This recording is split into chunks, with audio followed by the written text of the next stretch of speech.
எனக்கு தெரியும், எனக்கு அப்போவே தெரியும். ப்ரோமோ பார்க்கும்போதே நான் நினச்சிட்டேன், ரைட்ரா இன்றைக்கி எபிசோடு இப்படி தானே போக போகுதுன்னு. நான் உங்களுக்குலாம் ஒரு நல்ல ஐடியா கொடுத்தேன், பேசாத எல்லாம் நைட் ஷோ வந்து கங்குவா மூவிக்கு போயிருங்க, பார்க்காதீங்க, இன்றைக்கி எபிசோடில் ஒன்றுமே இருக்காது அப்படின்றத நான் சொல்லியிருந்தேன். அதுக்கேற்ற மாதிரி நான்லாம் வந்து கிளம்புறேன்ப்பா, அவ்வளோதான், இன்றைக்கெல்லாம் நம்மளால் வாய்ப்பே இல்லை, இந்த கொடுமையை பார்க்குறதுக்கு நான் அந்த கொடுமையை பார்த்துட்டு போயிடுறேன்டா எப்பா சாமிங்களா அப்படின்ற மாதிரி தான் இருக்குது சீரியஸாக. ஏன்னா ரெண்டாவது ப்ரோமோ மூணாவது ப்ரோமோ நீங்கள் பார்த்தீங்கன்னா ப்ரோமோவோட மோசமாக இருக்குது. அதில் ரெண்டாவது ப்ரோமோ அடடே பேஸ் விஜய் சேதுபதியே இந்த மாதிரி இறங்கிட்டாரா அப்படின்ற மாதிரி தான் நமக்கு தோணுது. ஏன்னா ஆல்ரெடி வீட்டுக்குள்ளே வர்ஷினி அப்படிங்கிற ஒரு பொண்ணு என்னெல்லாம் பேசிக்கிட்டு இருக்கு தெரியுமா? மைண்ட் வாய்ஸ்ன்னு நினச்சி பேசுதா இல்லை தெரிஞ்சுதான் பேசுதானே எனக்கு தெரில. ஆனால் ஒத்த ரோசா பிள்ளைய ரொம்ப நல்லா வளர்த்துருக்கீங்கம்மா அப்படின்றது மட்டும் தெரியுது. என்ன ஏதுன்ற மேட்ரை அடுத்த வீடியோவில் சொல்கிறேங்க. ஸோ போன வீடியோவில் நான் ஒரு விஷயத்த சொல்லியிருக்கேன், விஜய் விஷாலுக்கு இந்த முறையும் அவர் வந்து சேவ் பண்ண போகிறாரு, காப்பாற்ற போகிறாரு. அதுக்கு பின்னாடி நிறைய காரணங்களை ஒரு வெல் ரெப்யூட்டட் ரிவ்யூவர், ஒரு எக்ஸ் பிக் பாஸ் கண்டஸ்டன்ட் வந்து சொல்லியிருக்கிறார். அதையும் வந்து நான் பின்னாடி சொல்கிறேன்.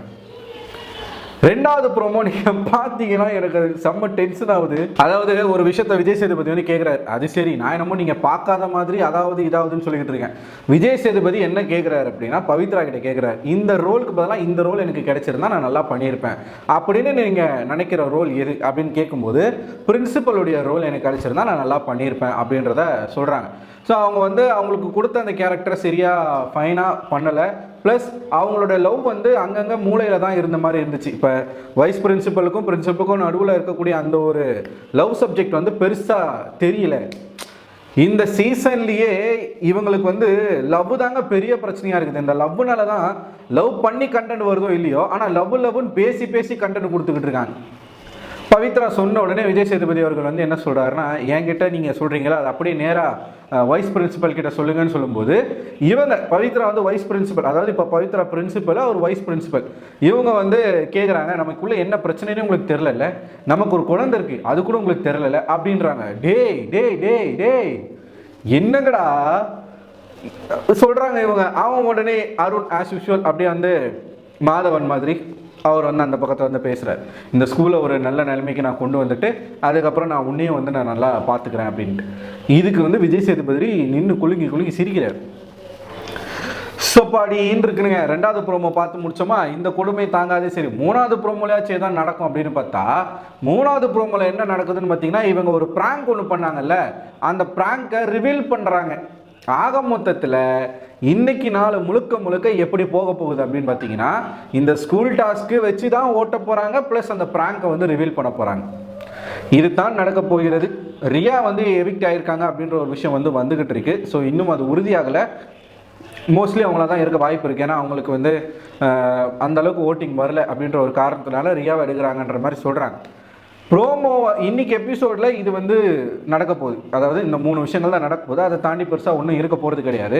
இப்போ என்ன அப்படின்னா, கேட்குறதுக்கு நிறைய விஷயங்கள் இருக்குது. இப்போ கமல் சாராச்சும் சாட்டர்டே எல்லா பிரச்சனையும் சாட்டர்டே அட்ரஸ் பண்ணுவார், சண்டே தான் நல்லா இருக்காது, அந்த அளவுக்கு எபிசோடு வந்து சுவாரஸ்யமாக போகாது. ஏன்னா முன்னாடி நாளே எல்லாத்தையும் அட்ரஸ் பண்ண காரணத்தினால சண்டே கொஞ்சம் பிளெண்டாக தான் போகும்.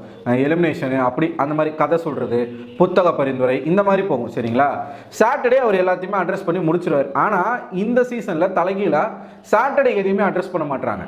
சரி சாட்டர்டே அட்ரஸ் பண்ணல, சண்டே அட்ரஸ் பண்ணுவாங்க அப்படின்னு பார்த்தா அதுவும் நடக்க மாட்டேங்குது. இப்போ இன்றைக்கி வந்து ஒரு விஷயம் நடக்கலை அப்படின்னு சொல்லிட்டு நம்ம வந்து பயங்கரமாக கோவமாக எமோஷ்னலாக பேசுகிறோம். சரி நாளைக்கு அது நடக்குமான்னு பார்த்தா நடக்க மாட்டேங்குது. நிறைய பேர் சொல்லுவாங்க, இல்லை இன்றைக்கி ஏங்க நீங்கள் கோவப்படுறீங்க, நாளைக்கு இருக்கலாம், நாளைக்கு வந்து பண்ணுவாங்கன்ட்டு. நாளைக்கும் நடக்கலைன்னா என்ன பண்ணுறது? இன்னொரு சைடு எனக்கு என்ன தோணுதுன்னா, எனக்கு ஏன் கோவம் வருது அப்படின்னா, இன்றைக்கே ஒரு ஆணியும் பிடுங்கலை, நாளைக்கு என்ன ஆணியை பிடுங்க போகிறாரு அப்படின்ற ஒரு, ஏன்னா நாளைக்கு ஒரு நாளில் வச்சு அவர் எலிமினேஷன்ஸ் பற்றி பேசுவாரா, இல்லை இருக்கிற எல்லா பிரச்சனைகளை பற்றியும் பேசுவாரா? நிறைய இருக்குல்ல. Vishal matter, Arun matter, Arun versus Jacqueline, அப்புறம் Vishal versus Soundarya, Jeffrey versus Soundarya, இப்படி நிறையா இருக்குல்ல. ராணவுக்கு பயங்கரமான கிளாப்ஸ்லாம் வர சொல்கிறாங்க. ஒன்றுமே நமக்கு புரியல, என்ன நடக்குதுன்றதே புரியல. அந்த அளவுக்கு கிளாப்ஸ் வந்து ராணுவம் வந்திருக்குன்றாங்க. ஸோ இப்படியும் ஒரு பக்கம் போய்கிட்டு இருக்கு. சரி நீங்கள் என்ன தான் நினைக்கிறீங்க?